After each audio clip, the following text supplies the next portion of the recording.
दिल्ली के मुख्यमंत्री अरविंद केजरीवाल की गिरफ्तारी के बाद आम आदमी पार्टी की मुश्किलें बढ़ती ही जा रही हैं। इसी बीच आप नेताओं का कहना है कि अगर आने वाले वक्त में मुख्यमंत्री अरविंद केजरीवाल को जेल होती है तो जेल से ही सरकार चलाई जाएगी। इस पर और बातचीत करने के लिए मेरे साथ हैं Sunil Kumar Gupta, ex PRO and legal adviser, Tihar jail. तो सर, आम आदमी पार्टी के नेताओं का कहना है कि अगर सीएम को जेल होती है तो जेल से ही सरकार चलाई जाएगी। तो क्या क्या सर ये सब पहले बातें संभव है? अगर संभव है तो क्या क्या इसमें मुश्किलें हैं? क्या है सारा प्रोसेस?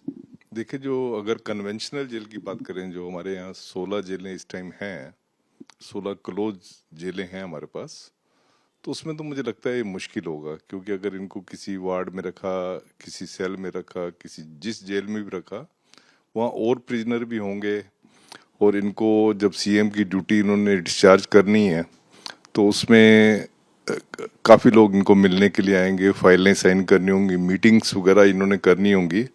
तो उससे खाली इनकी अपनी सिक्योरिटी नहीं, जो जेल की सिक्योरिटी है वो भी उससे इफेक्ट करेगी। तो जेल मैनुअल जो है हमारा, वो कहते हैं कि पहला काम जो है जेल एडमिनिस्ट्रेशन का है वो ये है कि आप प्रिजन की सिक्योरिटी और प्रिजनर की सिक्योरिटी, ये फर्स्ट टास्क है प्रिजन एडमिनिस्ट्रेशन का। तो अगर ये जो हमारी कन्वेंशनल प्रिजन है, अगर उसमें ये जेल चलाना चाहें, सीएमशिप चलाना चाहें, वो मेरे हिसाब से मुश्किल होगा, क्योंकि अगर रूल्स आप फॉलो करते हैं तो उस रूल्स में है कि एक प्रिजनर, कोई भी अंडर ट्रायल प्रिजनर है, वो 2 मुलाकातें कर सकता है अपने घर वालों से। फिर उस कोई भी कागज वो साइन करता है तो वो under the supervision of superintendent jail वो साइन करता है। किस चीज़ पे साइन कर रहा है उस पर सुप्रीम जेल की निगरानी होनी चाहिए। खाली वकील के साथ अगर कोई बात वो हो रही है तो उसको कॉन्फिडेंशियल रखा जाता है, बाकी चीज़ों में ये सुप्रीम जेल का कंट्रोल होता है। तो कन्वेंशनल जेल से तो मुझे लगता नहीं कि वो सीएमशिप चला सकते हैं, पर हाँ, इसका एक वे आउट है। इसका वे आउट जेल मैनुअल में दिया हुआ है कि जो लेफ्टिनेंट गवर्नर है, जिनको कि गवर्नमेंट मींस लेफ्टिनेंट गवर्नर, जो हमारा प्रिजन एक्ट कहता है, तो लेफ्टिनेंट गवर्नर जो है किसी भी जगह को, किसी बिल्डिंग को, किसी स्ट्रक्चर को वो जेल डिक्लेयर कर सकते हैं।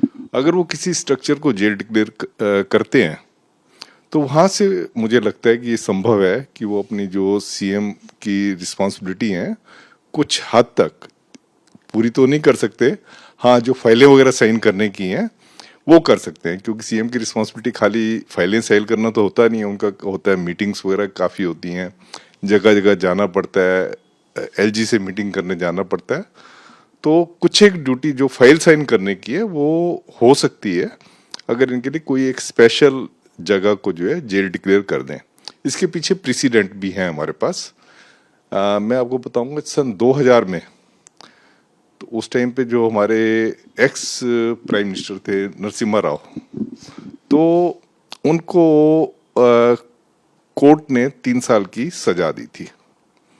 अब ये बहुत बड़ा प्रश्न आ गया कि इनको कहाँ रखें, क्योंकि अगर उनको अपनी इस क्लोज जेल में, कन्वेंशनल जेल्स में रखते हैं तो उसमें दिक्कत ये थी कि जो एसपीजी थी उन्होंने कहा कि हम डीजी के अंडर काम नहीं करेंगे, क्योंकि जो सिक्योरिटी कर लेना, हम इंडिपेंडेंट डिसीजन लेंगे और हम डीजी के अंडर काम नहीं करेंगे। और दूसरा, जेल मैनुअल हमारा जो है वो अलाउ नहीं करता है कि कोई भी सिक्योरिटी पर्सनल जो है विद आर्म्स एम्यूनिशन जो है जेल के अंदर जाए। ये प्रोहिबिटेड आर्टिकल है जेल के अंदर ले जाना। तो उन्होंने जब ये कहा तो फिर हमने देखा, नरसिम्हा राव जी की हिस्ट्री देखी, उनको कई सारी बीमारियां थी और उनका बत्रा हॉस्पिटल से इलाज चल रहा था, एम्स में भी कभी कभी जाते थे। तो ये सब चीज़ देखते हुए मेरे को उस टाइम पे जो एडमिनिस्ट्रेटर थे उन्होंने कहा कि सुनील, आप जाके, आप पुराने आदमी हो, आप जाके लोकेट करो।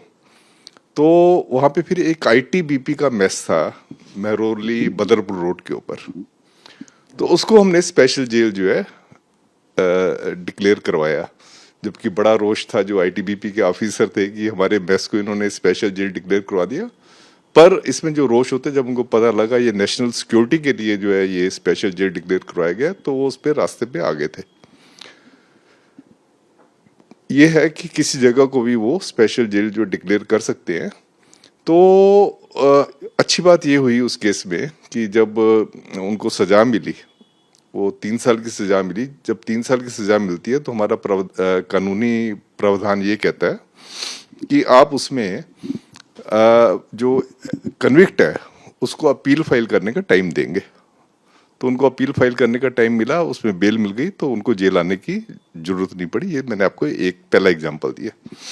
दूसरा एग्जांपल है वो है सुब्रतो राय सहारा।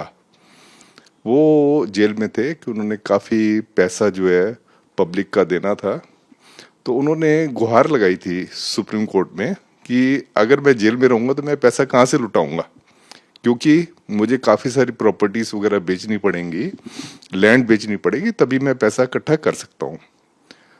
तो सुप्रीम कोर्ट ने हमें नोटिस इशू किया, तो हम एग्री हो गए, दिल्ली गवर्नमेंट भी थी, हम एग्री हो गए सुप्रीम कोर्ट में कि हम इनके लिए स्पेशल जेल एक डिक्लेयर कर देते हैं।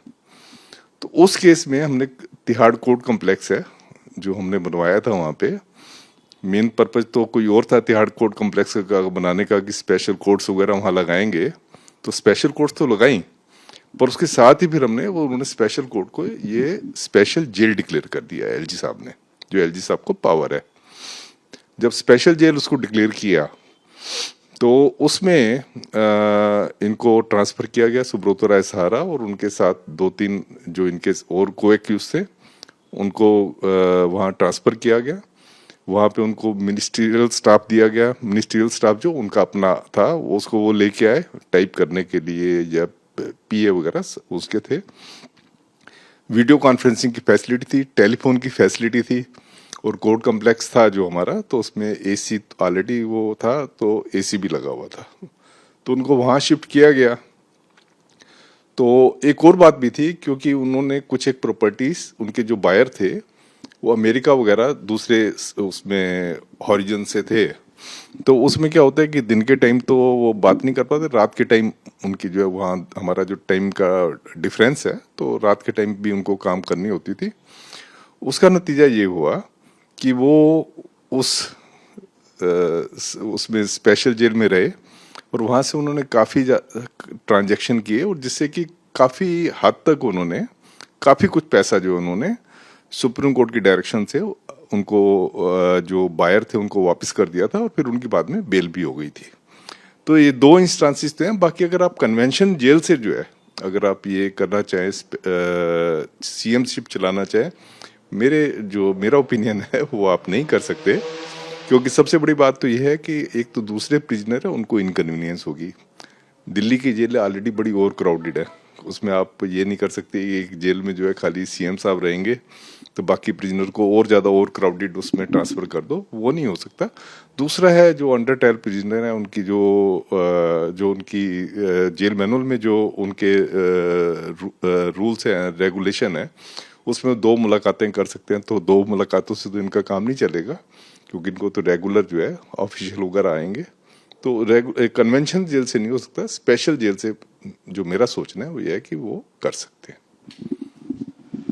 तो आपने सुना, ये थे मेरे साथ Sunil Kumar Gupta, ex PRO and legal adviser Tihar jail, जिन्होंने बताया कि अगर आम आदमी पार्टी जो कह रही है कि जेल से ही दिल्ली सरकार चलाई जाएगी, अगर तो कन्वेंशनल जेल है तो चलाना बहुत मुश्किल है, पॉसिबल नहीं है। पर वहीं अगर दूसरी तरफ स्पेशल जेल का अगर प्रावधान दिया जाता है तो हाँ, कहीं ना कहीं सरकार जो है वो चलाई जा सकती है।